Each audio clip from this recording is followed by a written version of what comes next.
Everyone, welcome to another exciting episode of the Working in Tech podcast. Today, I have some tech royalty in the building.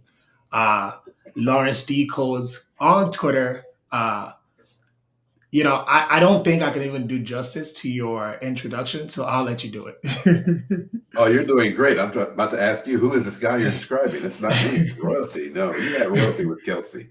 Anything else is a it. downgrade. But hello, everyone. So glad to be here hanging out with you, Jay, aka Juwan. My name is Lawrence Lockhart. I can be found on most social media platforms as LawrenceDCodes. I'm currently a developer advocate with Vaden. And prior to that, I've been in tech for 6 years now. And prior to that, I was in a completely unrelated industry, which I'm sure we'll get into here shortly. It's been my pleasure during my time in tech to share the things that I found that work and don't work with other people to help them make that bridge as well. So, really happy to be here. I'm sure we'll talk about render too because render's coming up next week. I'm happy about that. We were just on a Twitter space about render. So, any direction you want to go, man, we can chat. I'm feeling that random fever for sure. I definitely want to talk about it Yes. because, it almost feels like, I've done this only a few months, but there's being like certain themes that always pop up, right? And render is like, it falls within a very big pillar around networking, conferences, events, etc. So definitely we'll be excited to chat about that. But, I think the most inspiring, you know, thing I seen about your journey is one like, you got into tech at a time where most people would not even think about it. And I think, I tweeted it one time that you are a big inspiration to me in that sense. Really in the world, it's like, people always say that impossible is nothing. And you both embody it because I know like the older you get, the more challenging technology is. Like even now, like I look at Yeah. all this kid with TikToks and like how they're able to kind of like just navigate. They Yeah. feel native in that sense, and I feel a little bit like an OG. So Yep. I Yep. struggle learning like technical concepts, but you basically went for like the jugular, and went like as deeply technical as you could get. So tell me a little bit about that journey. One, what inspired you to get into tech? How was that journey like for you? And Yeah. how do you feel now that you kind of like made full circle where you're even helping other people? Sure, sure. So first, a word on TikTok. TikTok is youth serum. So if you're not on it now, go ahead and get on it before it gets banned. I'm on TikTok. I make TikToks. I actually have found it to be an amazing platform. I remember when it came out and became really popular at first, a few years back. And I got on there and I'm like, okay, it's just a bunch of kids dancing. I don't need to be here. My wife's going to walk in behind me like, what are you looking at? I put it away for months. And then it was just randomly somebody mentioned it on Twitter who happened to be in tech. I'm like, there's tech people on TikTok. So I went back and started searching, and there's a ton of tech on TikTok. People giving good advice, people giving not so good advice. So I was like, all right, let me be the one that shares the good advice. And every now and then I might look at some adults doing something fun or cute, but it's youth serum, man. Get on TikTok. But anyway, my journey. And I've told this story a lot of times. So I'm going to try to give you an original take on it. So in case any of your viewers happen to have heard me say this before, they get something new. Two things I'm thinking about, first of all, which is parents make such a difference. Parents make such a difference. Even when you don't think they do, they make such a difference. And don't give up on your dreams. So first of all, many, many years ago, in the had to be the 70s, yeah, a young man who was freshly out of the Air Force decided he wanted to go back to college and sat down with a guidance counselor, wanted to kind of map out what he could get into. He didn't really have an idea for his future. He just knew he needed to do something. It seemed like college degrees made sense. They definitely did at that time. And so they began to just go through the majors, literally sat down with a paper course catalog and went through one by one, this young man and that advisor. And they strummed through, and some seemed interesting, some didn't. He took notes and kept listening and kept listening. Then an interesting thing happened. They came to a certain page, and the guidance counselor or the admissions officer, whatever it was, says, "Oh, you wouldn't be interested in that," and just flips the page and went right to the next page. The young man noticed how odd that was and says, "Whoa, whoa, whoa, what was that? What was that?" They said, I quote, "Oh, that's engineering. You wouldn't be interested in that." He goes, "Okay, well, why not? Tell me more. What is engineering?"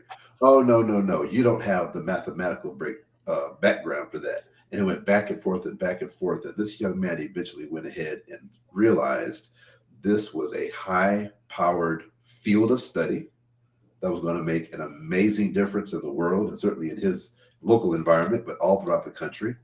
And for some reason, this admissions person, this guidance counselor, who should have been guiding him towards success, was steering him away for some interesting reason. I'll just let that sit right there. But he could tell in that moment, this is where I need to go. And he ended up majoring in mechanical engineering. Now, this guy was married. He had kids. He had a full time job. This is not the ideal situation for a mechanical engineering degree, but he went for it. And he was working in a warehouse of all things, like forklifts and pulleys and picker packer, like hard manual labor. And that sometimes he would be literally driving to work and eating breakfast or driving to school and reading a book, like just doing a lot of dangerous activities, like no work life balance whatsoever. But he got his degree. And he went on, after he got his bachelor's degree in mechanical engineering from San Francisco State, he went on and moved his family back to Mississippi. And he joined the Mississippi Department of Transportation, did an amazing job there. He went on to become a licensed professional engineer. And actually, he is living Black history. He is the first Black licensed professional engineer to ever work for the Mississippi Department of Transportation. He is living Mm, Black history. That was my dad. mm, That was my dad. And while I ended up going off to college, bombing out, and then just struggling throughout the restaurant industry, having seen that, having come up in that, it was still in me. So 30 years after I should have graduated from college, when I was struggling with figuring out how I'm going to physically make it through this demanding restaurant career that's taking everything out of me emotionally, physically, and spiritually, I remembered my dad. And I'm looking at his example just in the back of my mind, but it's still there, and the life that he was able to create for himself and his family, as well as some career placement tests that I had taken with a local career placement agency that said I might actually still have an aptitude in math, despite the fact that I flunked out of like two or three colleges in my youth. I might still have it, and I went for it. And that became the backdrop for the beginning of my staying up all night and staying up all morning and things of that nature. And it's always interesting when I come into podcasts and Twitter spaces and other venues where I'm talking to people coming into tech and they ask about, well, how did you manage work life balance? And I have to be really, really honest with them. There was none. There was none. I positioned myself mentally like I'm Usain Bolt going back to get my second title. I'm not going for balance. I'm going all in so I can be successful. And that's a price that not everyone is interested in paying and not everyone has to pay, right? We all have those choices about where we can go. But when you have a desire and a pursuit for excellence, particularly when you're going against all odds, sometimes certain things will get out of balance temporarily so you can have more balance later. I think that's kind of the best definition of discipline, right? It's mm, undergoing temporary pain, it's foregoing immediate pleasures, immediate balance in order to get more later, right? So that's discipline. And so, yes, I did a long career in 17 years in the restaurant industry. I'm sorry for looking away. There's some comments coming up that distracted me. And decided I wanted to learn how to code. And at that time, so we're talking 8 years ago at this point, um, learning, some front end tech because a few connections wasn't kind of all that you needed. You need a lot more now. I've been real transparent with people. What got me in then would not get me in now.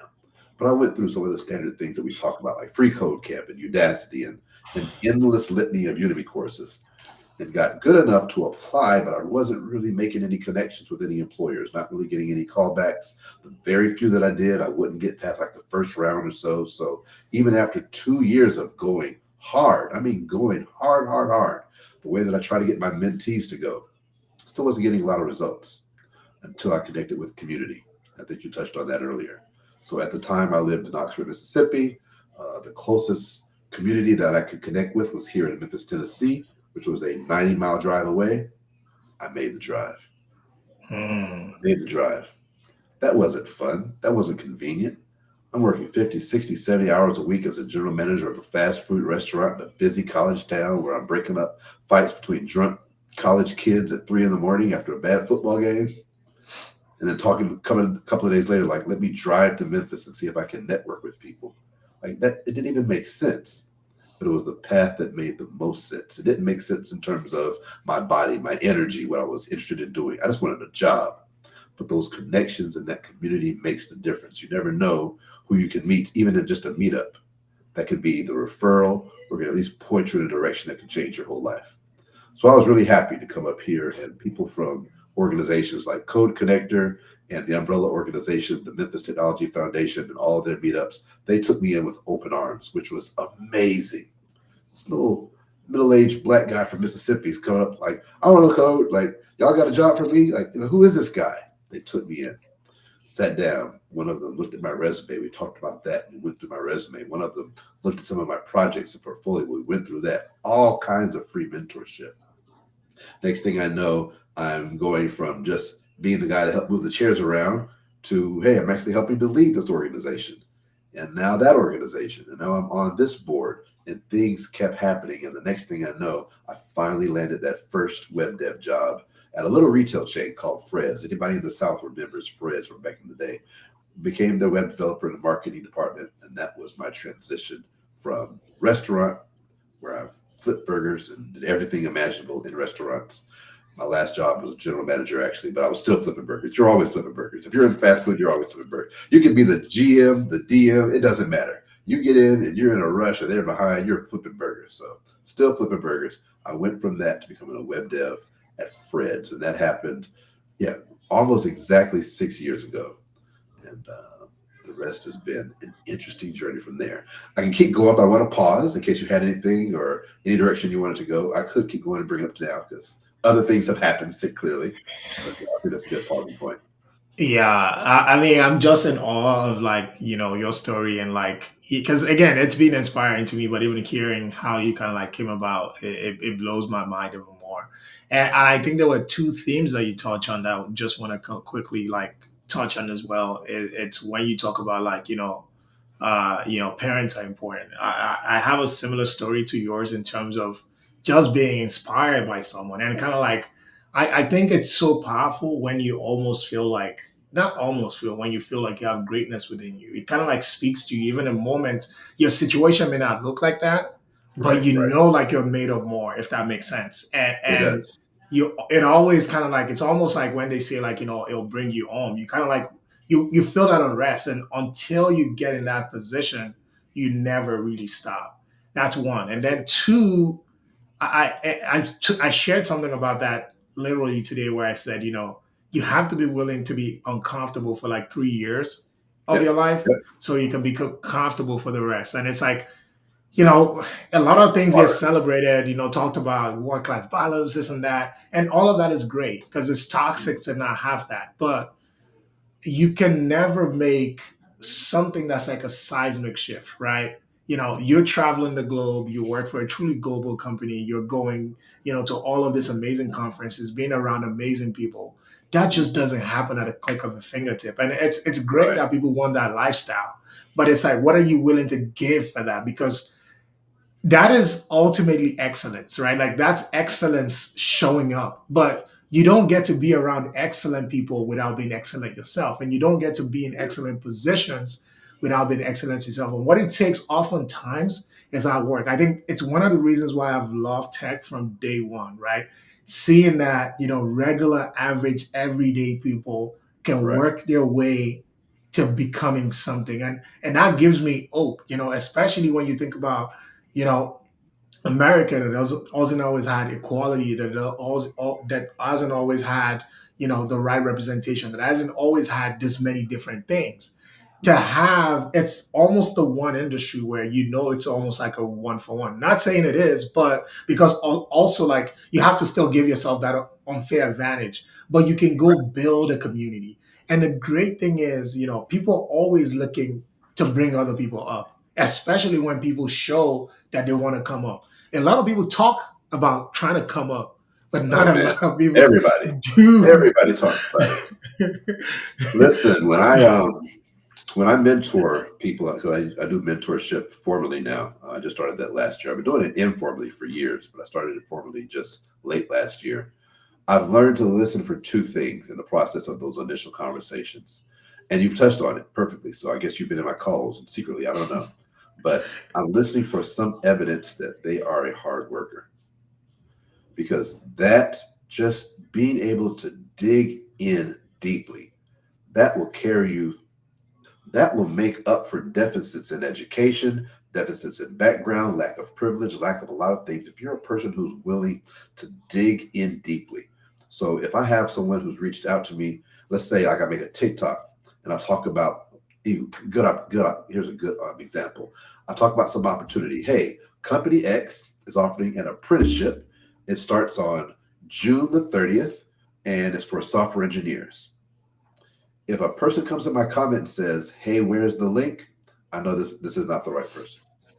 Not gonna make I told you the it. name of the company, the date, the position, and what is involved, but you're asking me for the link.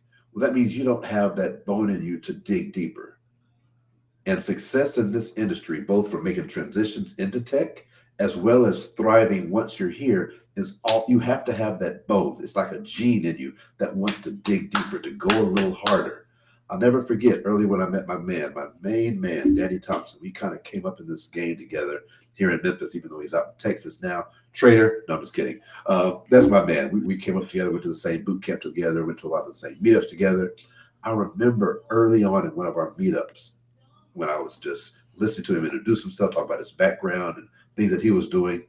And when it came to tech, he said, "Listen, I haven't been to college, right? I don't have this long educational pedigree, but I guarantee you, I'm not going to meet anybody out here who's going to work harder than me. I guarantee you, whether it's the time I spent working at gas stations, packing meat, or anything else, I have that in me. I will go hard." And I took that to heart because I was thinking, that's me too.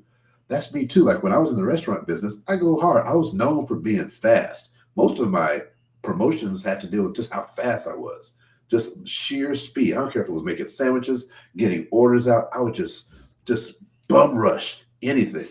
When you have that kind of gene in you and you bring that to tech, oh man, you're ready to soar. But now it has to be Dang. directed. You have to be directed. So the other thing I listen for is, do they know what they want? So A, the hardworking gene, but see, that hardworking gene can serve to harm you as well, because if you don't know what you want, you'll misdirect your energy in all these different areas that are other people's wants. You have to know what is your own dream. And it might not look like anyone else's, it might not sound like anyone else's, but if you think about it, most of the big tech leaders that we respect, they were doing things that hadn't been done before. They weren't just following a playbook. So, yes, success leaves clues. We can look at successful people and draw some patterns of things to do. But I always listen for it. Does this person have a dream? Do they have something that they want to go for, that they're willing to put all their energies into to make successful? If I can find those two things, I don't care what your background is, we'll find something for you. And it might be programming, it might be cloud, it might be cyber, it might be business analyst. Tech is such a broad umbrella. There's enough positions for everybody, right? You might just be a great communications type person and a great writer. I can get you to be a technical writer on a developer and developer advocacy team, right? There's spaces for everybody, but are you willing to work hard for it? To go deeper when it calls for it? Maybe to have a little less balance to get more balance later. And do you have a dream that you as an individual are interested in, something that drives you? Those are two huge factors for success. It's big. It's big. And if I could tack a little to the story, it's almost like the same experience, and it's so hurting when you see it, because I think someone reached out to me recently asking about, they wanted a mentor and cybersecurity, and I said, I don't really do cybersecurity, but I said the closest you might be able to find to a mentor is if you go on YouTube. There's already a lot of people who are sharing information there, and if you Google like four or five of them, follow up, start mentioning, start, doing this and that. So I basically gave the playbook, and it's like, oh, do you have any that you want to recommend? I literally said, like, go look for it, right? And I basically turned it back on them and said, maybe when you do that research and you find, because I'm also interested, let me know. To be honest, I'll be surprised if they get back to me. And that's always a missed opportunity, right? Because it's like you have to, like, when you make that connection, you have to Mhm. follow through. Like a lot of people, I don't even think that they really suck at especially now, at reaching out. It's that when somebody gives you a piece of advice, can you follow through and do the next thing? Because Yep, just like I said, people want to pull you up, but they're not gonna do it if you're not doing it yourself. that's right. And maybe that leads me to the second question about just also the difficulty in your journey, right? Because I know you've kind of like given the synopsis. So between making that transition, the drives down to the meetups and things like that, did you face any moments that actually made you think, you know what, maybe this isn't for me? And how did you overcome that? Yeah. No, that really didn't happen for me. Man, I'm lying. Man, listen, you understand how many times I quit. From the time I started learning programming to first job was 2.25 years, back when it was kind of easy to get a tech job. The reason it took so long is because I had starts and stops over and over again. First one, HTML, CSS. I'm rocking it. I can pixel perfect anything you throw at me. Get into JavaScript. Once we got past like variables, arrays, and iteration into some of the deeper parts, it was like, what is this? Why am I having to do the same lesson 3 times? Maybe I just stay in the restaurant business. And I would just quit. And 3 months later, it would bug me. And I would pick it back up. Now I've forgotten everything that I did the first time. So I start back at the beginning again. And I go for a while and get stuck again. I think, well, maybe it's just a bad course. So I buy another course or another course. I had a lot of starts and stops before I understood that there's a difference between learning, how to type, which is programming, is basically how to type, and actually the art of computer science and actual software engineering. There's different things. And if you don't have the requisite math background, which I did have some decent math, right? More than most, I think, that make the transition. But pending your background, that transition into actually understanding computer science principles, memory allocation, just anything of that nature, it's a jump. It's going to take a little longer. So don't quit, don't back away, don't buy another course thinking it's going to teach it better. Stay with it. Stay with it, stay with it, stay with it. But I had so many moments. And then some moments, like I said, I was on any given day working 10, 11, 12 hours, getting off a whopping 1 hour with family, and then staying up all night, just trying to get through something. And in some cases, even pulling all nighters, which is so unhealthy. I am not recommending that. That's for college kids. I'm 40 something pulling all nighters. And for those that don't know, all nighters means you've been up all day. Now you're up all night and you just go into the next day. I had times when I experimented with polyphasic sleep. I don't know if you've heard of that. Right? You might sleep 3 hours here, then you're up for 6 hours, then you sleep for 2 hours. Like you just Mhm. scatter your 8 hours of sleep throughout a day instead of all in one chunk. I tried everything and it was not fun. It was not easy, but I made it. And I know through all that, that's my testimony that if I made it with so many prayers, oh my gosh, you want to talk about being on bended knee. So many hard, like there's prayers, then there's those prayers, like mama sick kind of prayers. I was praying the mama sick kind of prayers, but I was mama because I was sick of doing all this. Results. I got a resume, I got a portfolio, I got a LinkedIn, I checked off all these boxes. No companies will give me any play. Like, do y'all even see me? I got 100 applications, 150. I remember tracking. I think I just stopped after 100 because I didn't have like a single callback. I was still applying, but just like there's 100 companies who have my resume. Surely somebody can see me. Like, what's the problem? But I had to keep going. And the only failure would be not continuing. That's the only failure. As long as you're still striving for it. And that's hard to grasp because I had a lot of what you would think of are failures. Those weren't failures. That was just additional data. Not yet. Not this company.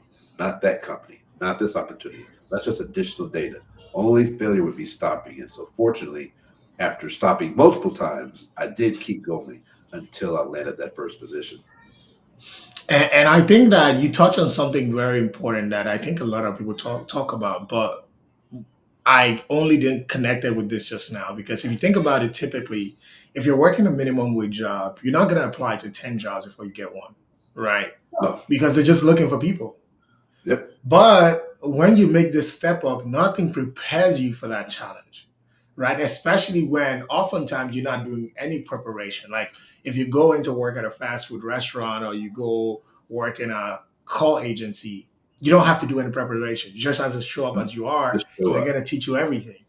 Yep. But in this case, you have to do all of the work before you show up. And there's even no like, it's not like when you apply, they tell you, oh, your resume is almost great, but the fact that you probably didn't write these bullets right, that's why we're not hiring you. So next time, if They you do tell that you right, nothing. They tell you they tell nothing. you nothing. So it's like you basically don't know it's good till it's good. So how do you navigate as someone who went through that? Because it almost feels like you're shouting into like, this abyss, right? So it's like, how do you stay sane? I guess that's the question in that in that moment. Yeah, so everybody's situation is different. So again, this is not advice. This is just a reflection of what was true for me, family, and God. That was it. That was it. And my wife, Joy, has been a joy through this entire process, the ups and the downs, and even getting to fly out to render together, on a VIP ticket, in a week. That's like up here, but we've been down here before. You go days and days and your spouse doesn't even see you. It's like, what are you doing? What are you studying again? When are you gonna get a job? You know, things like, oh, here's a good one. So again, as I said, I was a general manager for the fast food place when I made my transition. But I was on my way to becoming a district manager. I was making bonuses and everything. I was doing okay. I took a drop in pay to come into tech. I didn't Hmm. go from like a menial job to six figures. My first job in tech was 56.5. So now we're dealing with, you did all this for 2.25 years. I haven't seen you. Now we're making less money. Like, explain it to me. Yeah, there's nothing to explain. Hey, hold on. Just hold on. It's going to be here. Just hold on. So, a lot of prayers for that situation as well as for my situation. But she has supported. She has supported. She's been there. And I can even remember like telling her certain weeks, hey babe, I need you to really, because I've always kind of been more of the fun one. She's been more the disciplinarian in terms of her kids and stuff. And I can remember years ago being like, babe, you're gonna have to kind of step up kind of the fun aspect because I'm gonna be really out of pocket this week. I'm trying to get XYZ done, whether it's a certain number of applications or I need to go really hard to learn this new concept. I'm gonna be kind of out of pocket. And she would just step right in. Everybody doesn't have that. I wish I could give you everybody. I wish I could have everybody their own version of my joy because she has literally carried me through this. And of course, behind and above all of it, my faith walk is what gives me assurances. In church, we call them blessed assurances that certain things are going to work a certain way if I pattern my life a certain way. That's a huge part of me. And I know not everybody's into that. That's not everybody's cup of tea. I'm not here to proselytize. I'm here to share Lawrence's experience. And Lawrence's experience is interconnected with his faith walk in terms of how I was able to stay sane, how I was able to, keep going and keep coming back to it and keep believing, not giving up. I believe that all things are possible through Christ who strengthens me. I absolutely believe that. And all things possible doesn't mean I can say I can fly. I'm going to just jump off a roof and fly. All things possible for me, I translate that to mean anything anyone else has done, I can do it too. As long as I'm interested. And I'm interested in putting in the work. There's nothing that somebody did. I'm like, oh, they're so up here and I'm so down here. No. If a human did it and I'm interested in doing it and interested in putting in the work, I can do it too. That's my version of all things. And so I go for things with that assurance. It might take me longer. That's okay. It might take me longer to figure out some concept. That's okay. I will get there and I'll get there good enough for an employer and for myself and for my community. That is so amazing. So people talk about transferable skills a lot. So two things that you touched on was that, you know, business management experience, hospitality experience. Did that play a role or in your transition journey? And has that played a role in your career so far? Yes, it has to have. So again, I was in the restaurant business for 17 years, but I also had a 5-year stint in supply chain management. So there was a part in my restaurant career where I was like, I'm done. I'm done with food. I'm done. I'm not doing this crap again. And I left and I went and got a job at the big Nissan plant in Canton, Mississippi, driving forklifts. Again, another pay drop. Um, And I didn't know anything about forklifts at all. I was making $9.50 an hour. I remember that distinctly. Shortly after that Nissan plant opened, I was working for one of their suppliers. The supplier was located inside the large facility. Anyway, got there, man. And again, I got that gene. So it doesn't really matter what I'm doing. I'm going to go hard. So I'm learning forklifts. So I'm Googling. Google is existing. See, this is what messes me up with people now. Like when I tell them, like, go for this, go for that, and they're not willing to Google stuff, I think back, I was Googling things that I needed to know years ago, like infancy of Google, a long time ago. So I Googled everything I need to know about a forklift. And I found out that forklifts and warehouse operations are guided or undergirded under OSHA, right? The Occupational Safety and Hazard Administration. So I went through all the documentation from OSHA and learned about how pedals have to be 6 inches off the floor and the speed and the turn. I learned all that stuff. So I came in on day one, at least technically knowledgeable about forklifts, even though I'd never touched one in my life. So then I got there and I'm joining guys who are career warehouse guys. Like this is what they do. They do warehouses. But I was able to keep up. But then I was able to use some of my technical ability because I did go to college back in the day. Didn't work out. I ended up finishing later. That's another story. But I used some of my technical knowledge to say, hey, where's our inventory system? Seems like we're wasting a lot of time just kind of driving up and down the aisles. So I hand wrote an inventory system, went home, put it on an Excel spreadsheet, put it on a flash drive, came back, and gave it to my team lead the next day. They're like, whoa, we never had that before. And they put it in the computer, they printed it out, and everybody had this little couple of pieces of paper that we had taped to our forklifts, which was we had a much better system later. But in the infancy of the company, that was like our first inventory system. Nobody told me to do that. Nobody said the next step in your career progression is to do an inventory. I'm just looking around for opportunity and find out where I can get in, where I fit in. Where can I use my transferable skills to make a difference? That thought process works everywhere. It works in tech, it works in supply, it works everywhere. Where can I make a difference? What is not working here? And what do I know how to do that can make things better? So that helped there. But there was also 17 years of restaurant management. And the biggest thing for restaurant management is just a comfort dealing with people. Unfortunately, some people, some portion of the population, become so great with software and hardware, they unfortunately do not get as great with people. Now, at the end of the day, all tech is about people because there's an end user. And so whether you can call that the business side if you want, or whatever you want, eventually you have to deal with people. So my ability to navigate all kinds of weird circumstances that you encounter as a manager of a restaurant, I use that in all of my tech jobs, right? In terms of how I relate to my teammates, to my manager, to other departments, my ability to get information where it's needed, to bring people together. And I've always been a big picture thinker. So unfortunately, I miss details sometimes. That's kind of a weakness, but I'm great at big picture thinking, kind of what they call it, 30,000 feet up. I do that naturally. And because if I'm ever in a situation where people are all granular on a particular issue and not finding a solution, I'll really easily flip back and kind of look at what are the big pictures here, what's missing, and I can see it. I used that at Fred's, which was my first tech job. I used that at FedEx, where my second tech job was. So much to the point that I ended up, when I was a developer one, I ended up assuming project management responsibility when we lost someone from our team at the same time. I was really comfortable. Like, what do they do? It was like, it's just communication and scheduling. I'm like, I've been doing communication and scheduling for 17 years. Throw it at me. So now I'm a developer one and a PM for a really important initiative. Well, taking that initiative, on that initiative, helped me get my first promotion. And just before I left, I was probably going to be up for another promotion to go to full senior. I left at the mid-level when I came to my current job. But yes, everything you've done in your past matters. But the ability to have that, I'm just going to keep coming back to it, that dig in gene, that I'm going to go hard gene, that's irreplaceable and unfortunately can't be taught. Either you have it or you don't.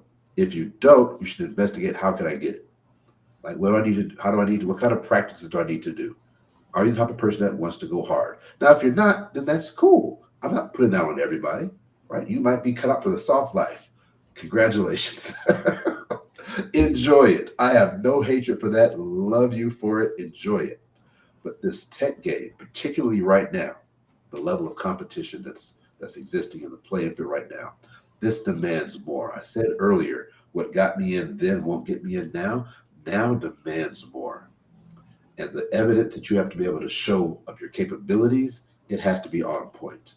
And you have to be able to connect with the people who can make a difference, who can open the doors, who can make the referrals for you. And you need team skills, people skills, as well as the technical ability. You need the whole package now. People are doing it, but if you want to make that transition, you have to be willing to do it too. Mm. And I think you're 1,000,000% right with everything that you just said, Thank especially you. with the competition part, because Yeah. um, I remember because I'm in a new role, and I remember like chatting with one of my friends, and while I was kind of like, in the market looking for it, he asked me, it's like, how many applications are you doing a day? I say, I'm doing like 30. It's like, those are rookie numbers. Wow. Wow. 30 numbers. Wow. Okay. Rookie numbers. And Yeah, that's so word. I think that it could be like applying to jobs, it could be interviewing, it could be many different things. But I Mhm. think it's the same principle. It's like, just don't even ask what it takes. Just do as many as you can, and do as many reps, and do as many, like, if it's interview preps, take as many as you Yep. can. If it's Yep. resume changes, change it 3 times a day if you have to. It's just like, what is it going to cost? Because ultimately, when you pay that price, Mhm. it's always going to be worth it. And on that note, I like the little sneak peek into your career at FedEx, but when did you decide, for example, that you had learned enough in that role and you wanted to go into this role? Because being a developer advocate is different from being a software engineer. And how did you make that leap? Yeah, so it is different for being a software engineer. I like to call it one of the strangest positions in all of tech. It's different.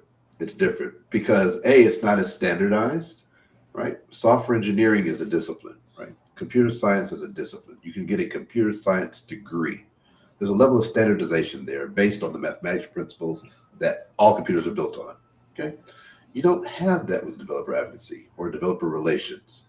It's squishy. And because it's squishy, a little more amorphous, every enterprise enacts it differently.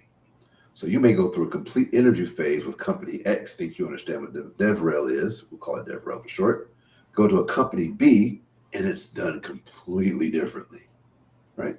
It's one of the interesting positions where your impact when it comes to your actions as it ties to a bottom line dollar is probably amongst the longest time spans for anyone at your company at your pay rate.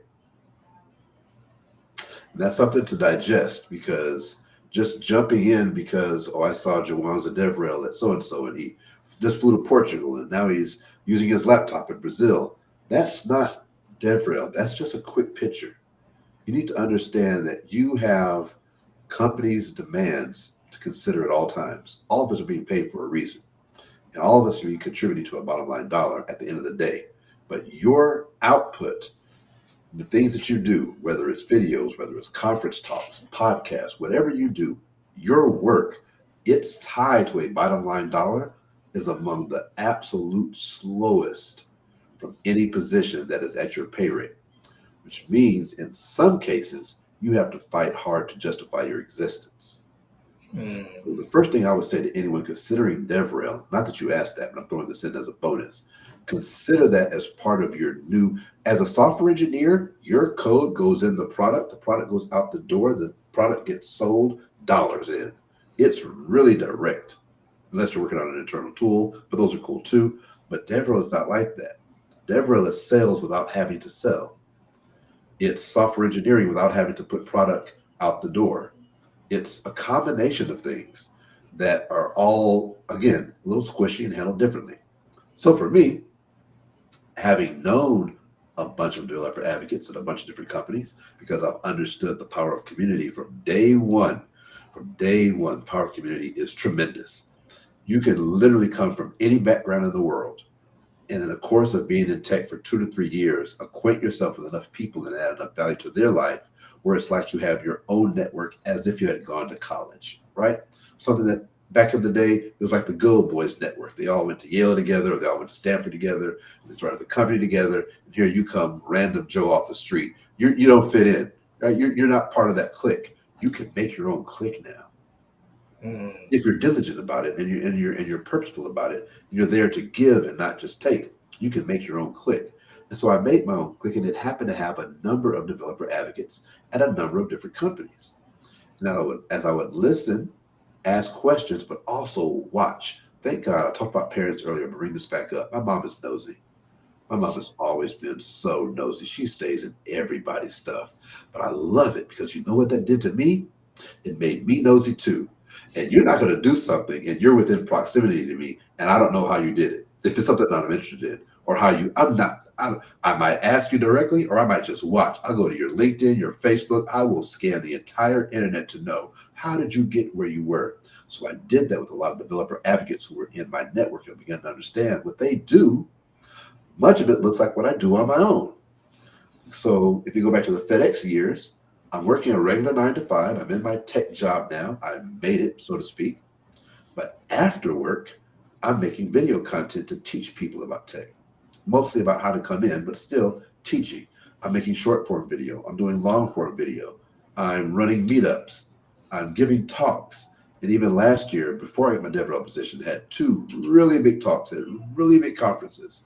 So I'm kind of in a DevRel space already for free.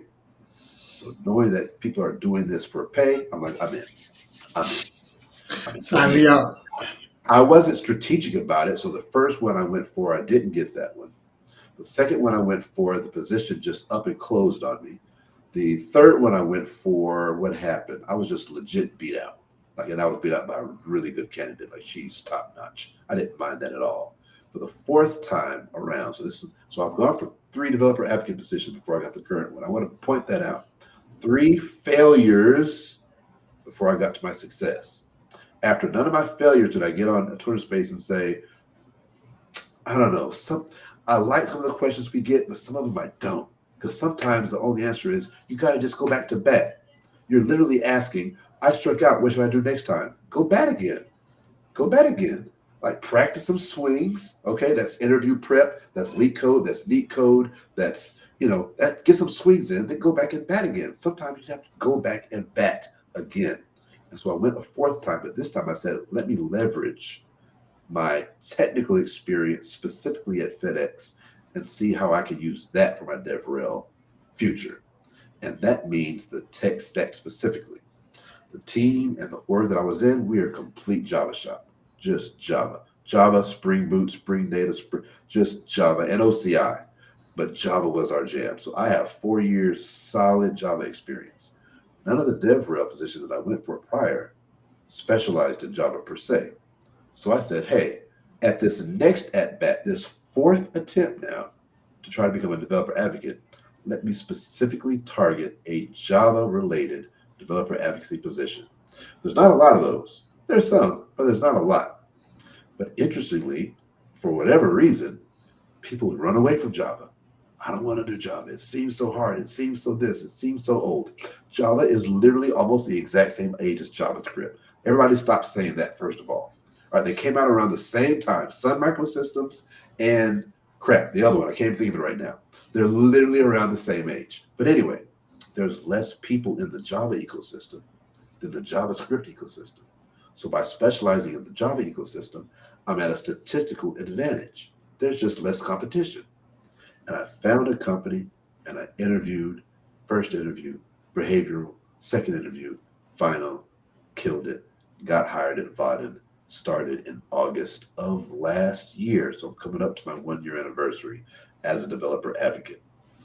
It was Congratulations. very important. Thank you. Very important during the interviews, particularly that last one, to have deep, serious conversations about what they're looking for, to make sure that there's an exact match between what they're looking for from the position and what I'm willing to give in the position. If you have a mismatch there, that is a prescription for pain. And all of your desire to have Instagram reels from the cutest restaurant in Italy, they'll go right out the window when the things you're doing on a day-to-day basis is not what you wanted to do. Because DevRel is a real squishy field. So you want to make sure you have a clear understanding as best as possible. Understanding things can always change, but at least at the beginning, what they're looking from you is what you're wanting to give. That is super important. And if it's not, and you're already a software engineer, you might want to just stay in the software engineering realm. And I know we have some audience questions, and please, if you Oh, have any great. more questions, leave them in the chat. But I wanted to ask this before we go there. Sure. So I remember my very first role was as a biz dev, and one of the things that I did in that role was basically to bring social media to this fashion company I was working for, and they didn't have any e-commerce website, so there was even no way to basically like monetize those eyeballs. But I saw the shift where media was moving online. The company used to buy billboards across the country, and in my mind, it's like you need to start engaging more. So I built out the whole strategy, and very early on, it wasn't clear, like because it's like, oh yeah, I've gotten like a lot of contacts of moms within our who shop for their kids, because it was a kids clothing store, right? Who shop for their kids at this store. I've built like this 200 mom community. I'm engaging them. We're sharing Right. conversations, things like that. But there's no direct ROI, right? So I think it goes back to what you're saying. Of course, eventually, I think they started to see why building this community was important, because there was something more than just, oh, we go to the store to shop for clothes, that was uniting the customers, right? In your case, one of the things that you described that I wanted you to touch on a bit more is like, how can it really go wrong? When, for example, you have a very different picture of what this role is supposed to be, or the direction you even want to go. Maybe you even play on the role, but this is kind of like what the company wants out of this dev rel position. How can that go south? What are some challenges that potential people who are looking to go into this space should look out for? Yeah. Well, here's the other thing. The first one is, do they even need a DevRel department? And I would love to see someone write a metric for what companies need a developer advocacy team. Many companies, particularly in the Web3 space, which I'm not in, but many companies are subbing marketing for DevRel, and marketing and DevRel is not marketing, or they're subbing pre-sales for DevRel, or they're just wanting to leverage a massive amount of influence for attention. And none of that is developer relations. Developer relations is relating to developers. And so, to your question, the first thing and probably the most important thing that a candidate can do, you see some developer advocacy position, it's in some company, try to make some assessment. Do they even need this? Because there's companies who are shuttering their entire DevRel departments after they've gone a year, 2 or 3, and realize we never needed this in the beginning. What we needed was just one of our engineers to write a blog here or there, what we're working on. Right? We needed them to give some technical background to our existing marketing department who's already doing socials. Right? And so developer advocacy, developer relations, there has to be a need for it to make sense long term. So you can hopefully avoid layoffs that are done as a result of a department being formed that never should have been. Mm, that's important. Okay, so I'll go to our first question from Sure. Jason, asking, are boot camps still a great way to get into software development? Gotcha. Great question. So let's start with this computer science degree, Bachelor of Computer Science degree, has been, is, and will be the de facto gold standard towards entry into most technical careers dealing with software. That is the standard. That has never changed. Please don't let anyone ever fool you about that, particularly with the emergence of AI, and the people who are the most safe going forward are the ones who have the mathematical background that they got from college to write an LLM from scratch to deal with those algorithms. Computer science degrees have been, are, and will be the gold standard for getting into software engineering. That does not mean it's the only way. I do not have a computer science background. Like I said, I went back and finished college later. I got like a little general business degree, just so I wouldn't be a hypocrite when I'm telling my kids, go to college, go to college. And I never finished myself. But I do not have a computer science degree. So I did self-start study, and I did a boot camp later, a little free boot camp that was based out of St. Louis called LaunchCode.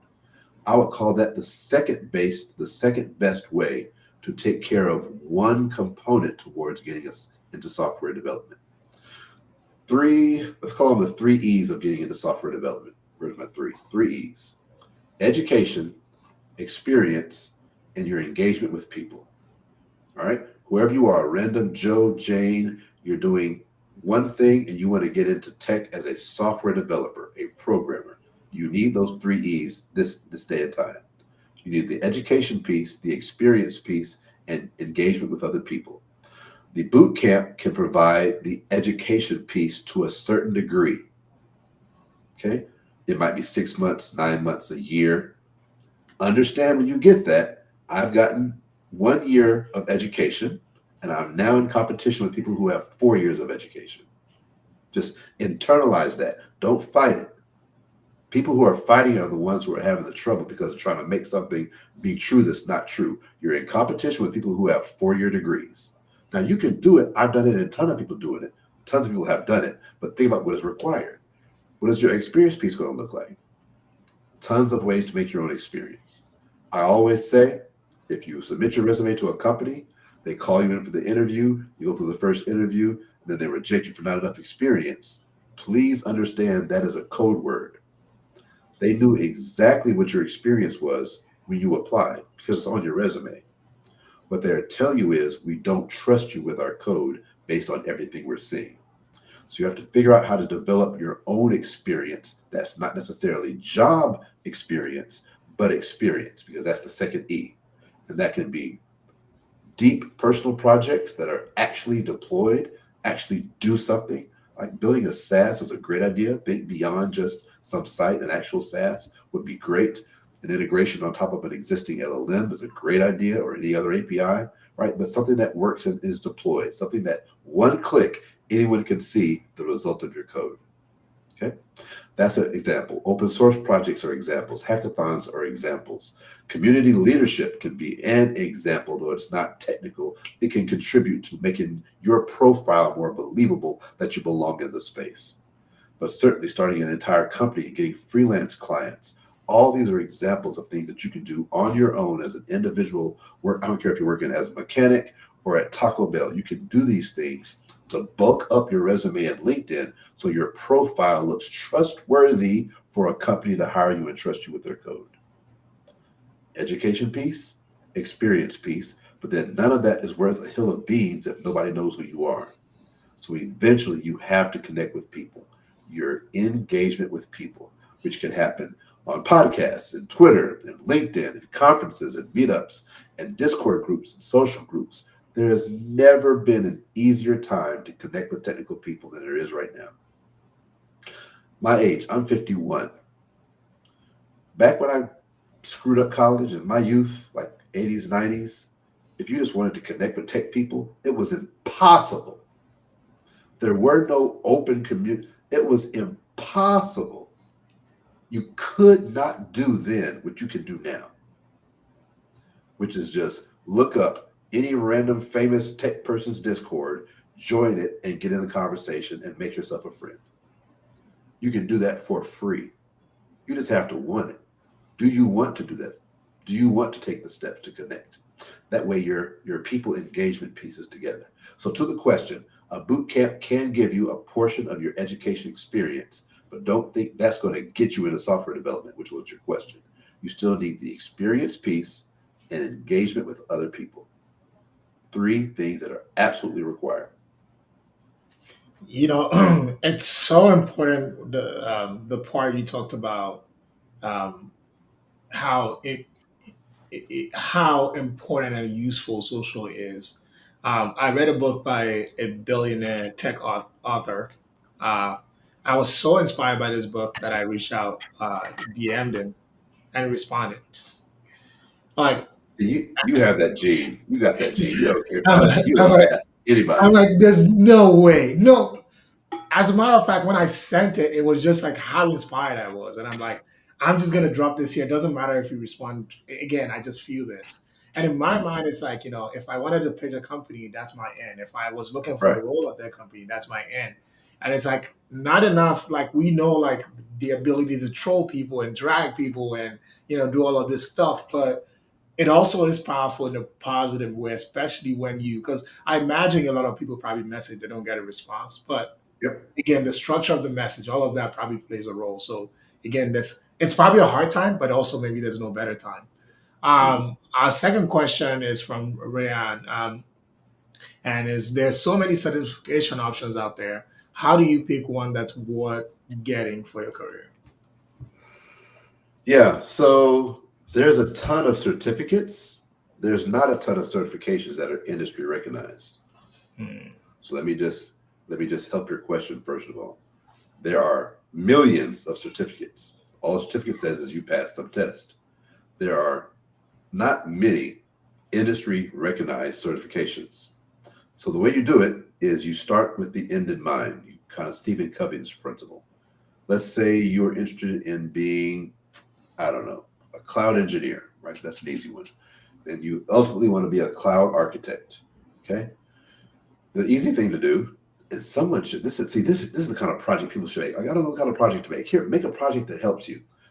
A web scraper that goes to a job board. It could be LinkedIn, it could be Monster, whatever. Any job board that has an API scrapes through for a certain title of job listing and extracts the requirements. Right? Just have it. What do you do? Just run through 1,000 job listings and put it to a spreadsheet or to some doc. Now, if you don't write that, then just do it manually.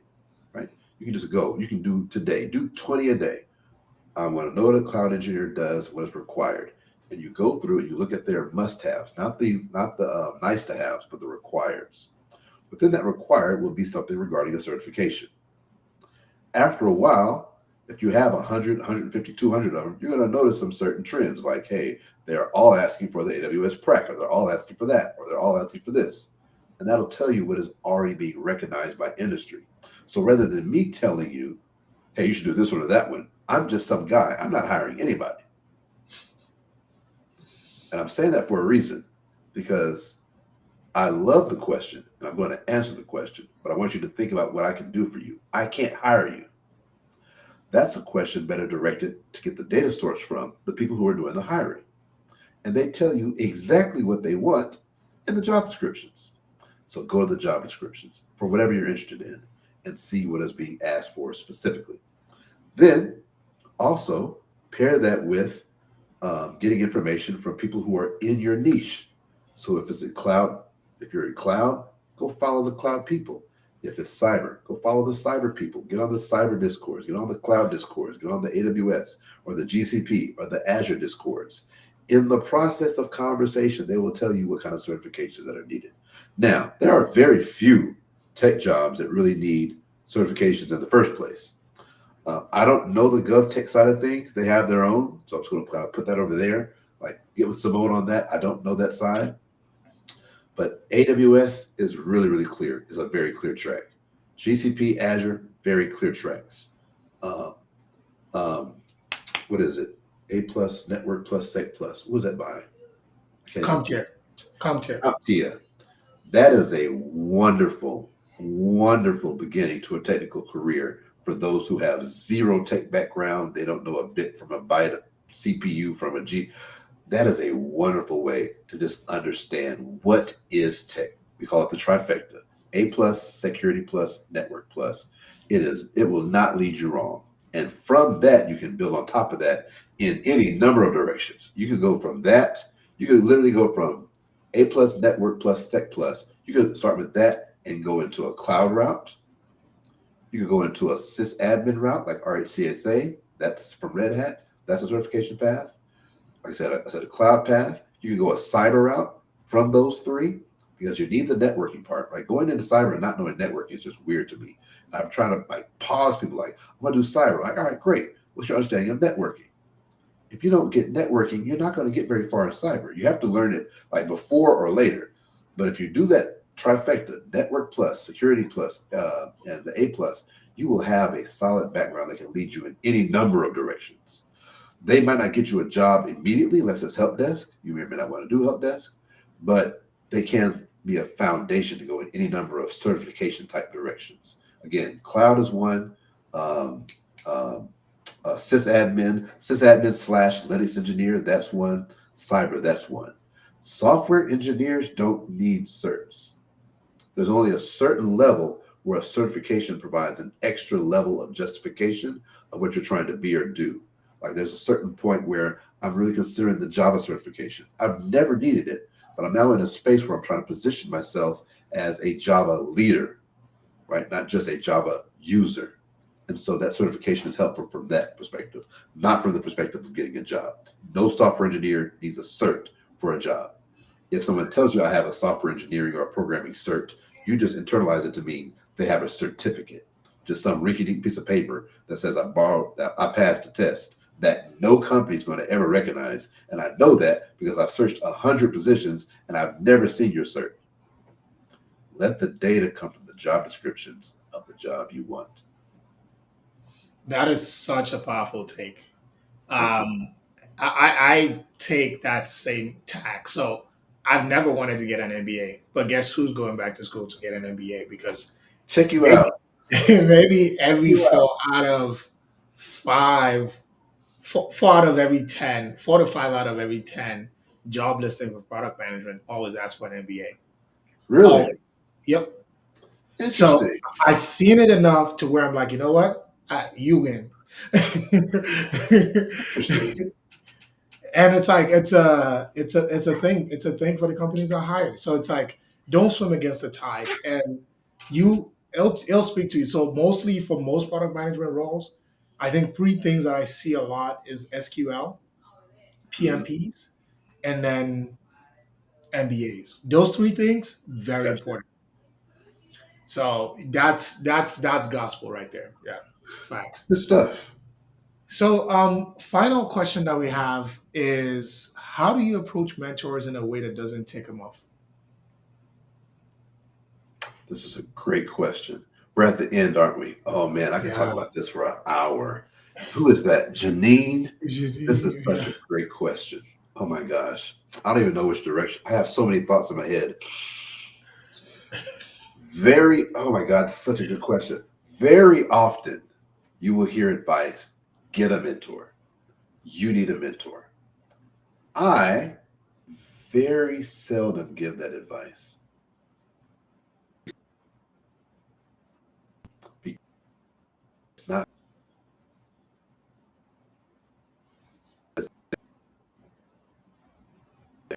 am I good. Yeah, I think you're good now. You were cutting out Okay. for a second. How about now? Are we good? Yes, I can. Audio is good. All Video right, is good. coming back. Let me Yeah. start talking fast then. So for me, the mentors came when I was ready. There's not a single person on earth that I walked up to, emailed, called, or DM'd and said, "Hey, will you be my mentor?" Not one. I have dozens of people. I told y'all earlier I'm nosy, who I just watch, and they're my mentors from afar. You don't necessarily need someone taking you by the hand as much as you think you do. You need initiative to get on your job, whatever your job is, right? If it's learning, if it's studying, if it's building, and have enough examples to glean information from. So I've been watching Kelsey for a hot minute, who you interviewed. I've been watching Angie Jones for a hot minute. I've been watching Anthony Mays for a hot minute. I've been watching Scott Hanselman for a hot minute. I've been watching Steve Wozniak for a hot minute and learning from their examples. They're in public. They're in public. And there's podcasts like this where people are giving dope information over and over and over again. I don't know how much I've shared in this 1 hour, right? Before a person would, I would say, go find a mentor. Did you implement what you learned in this 1 hour? I used to say this on, God bless him. I love that brother, Sean Besquate, The Hunt. Back 2 years ago, and I would see people come into multiple Twitter spaces asking the same questions. And I'm like, what are you going to implement the thing you learned the last time? You don't necessarily always need some new piece of advice, like some new gem.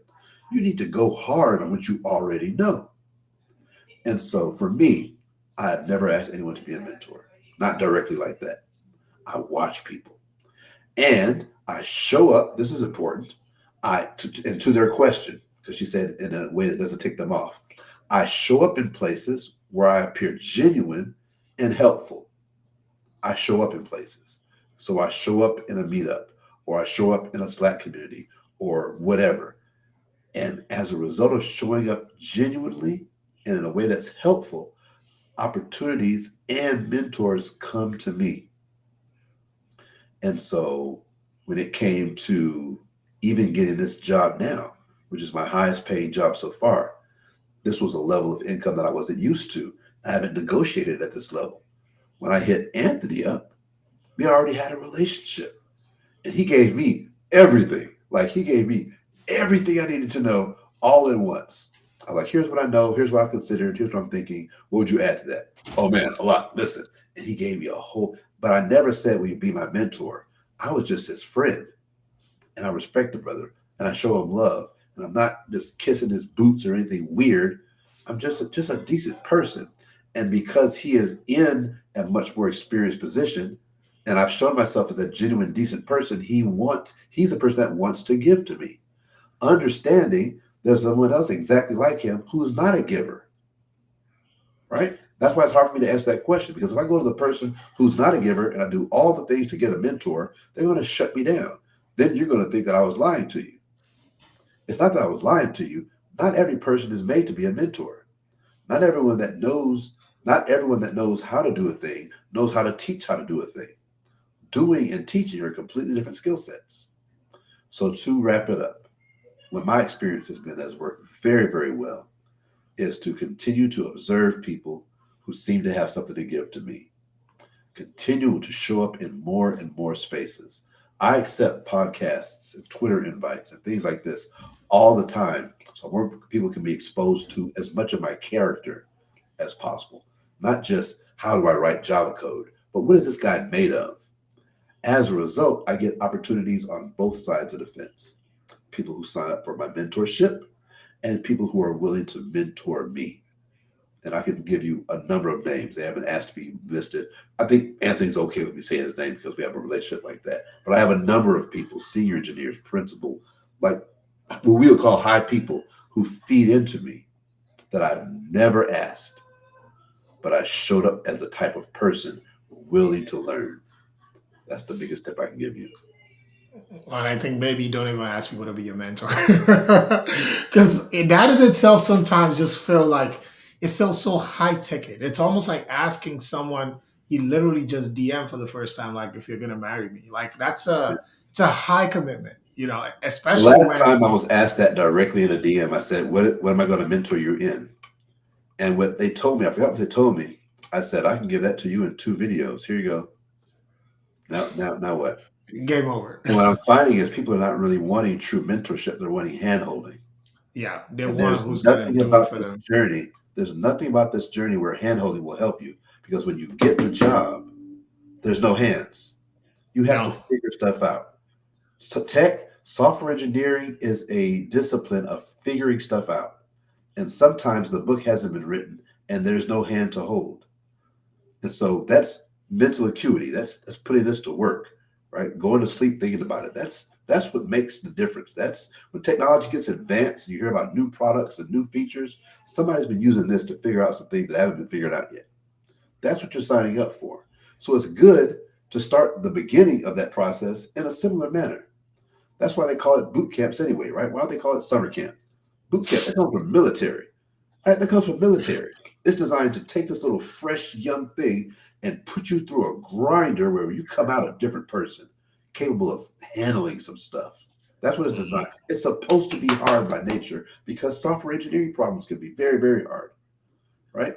And so it's a good idea to start your own journey in a similar manner. I'm going to figure things out. I'm going to dig deeper. I'm going to do as much research as possible. I'm going to exhaust all my options. I'm going to see what leaders seem to be saying things that make sense. Let me just follow them.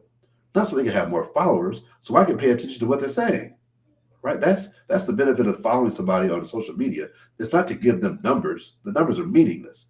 It's for you to be able to have examples of who's saying things that can make difference, that can help you in your life. And you can get mentorship for free without ever asking if you just pay Mhm. attention to the right folks. So I know we're over time, and I don't want to hold you too I'm long, but sorry. I know I we was bad. promised. I'm sorry. I know we promised render, and I Oh, don't want to do that disservice oh without living here not saying that. man. Um, I literally have a I literally have a text that was on my mind in that regard. First of all, for those that don't know, RenderATL is the most amazing conference in tech in all of the world. It is amazing. I highly suggest that you get there. It is going on next week between June 12th and June 14th. I'll be flying in on the 11th. It is an amazing mixture of deep tech all day and deep culture all night. For those who are coming from non traditional backgrounds, particularly if you're African or African American, you will very likely see more Black and African people there than you ever see in your job, ever, ever, ever, ever, ever, ever, ever. It is amazing. So, for those who already have tickets, yes, the ending party, the ending Render House party is happening on that Friday. Go ahead and get your concert ticket. Some people are a little confused on that. It's a separate thing unless you get the VIP. If you got the regular general admission, that's a separate thing. Go ahead and buy your concert tickets. It's got DJ Pee Wee, aka Anderson Paak, whose real name is actually Brandon Paak Anderson. But anyway, him, Danny Lee, a bunch of folks. Go check that out. Number two, the food trucks are coming back. You're gonna have the food truck park on days on the main session days for sure at lunch. I don't think they're going to be on the workshop days, but check out the food trucks for lunch. Great options there. And last but not least, the mobile app comes out tomorrow. I think anybody can get the app, but you definitely want to get the app if you're attending because it's a great way to organize the different sessions, the different workshops. You put them in your favorites. You can see all your favorites at once. There's even a place for the render activities, like the after evening activities. They have a link for that at the bottom. So get the app. It comes out tomorrow. Render ATL. I'm not speaking there this year. I spoke last year with Anthony on a panel. This year I'm going as a render ambassador, a BBM ambassador, as well as a DevRel for Vaden. So you may see me with various work hats on throughout the week. At one point, I'll probably be doing some content. No, I'll definitely do some content for BBM. I'll be doing interviews for Brilliant Black Minds with Carrot. Brilliant Black Minds, of course, does a technical interview prep. I For render, is no telling what I'll be doing, right? Just whatever's needed because I'm an ambassador for them right now. It's just about making a lot of noise, and I'm good at that. But also for Vaden, in between time and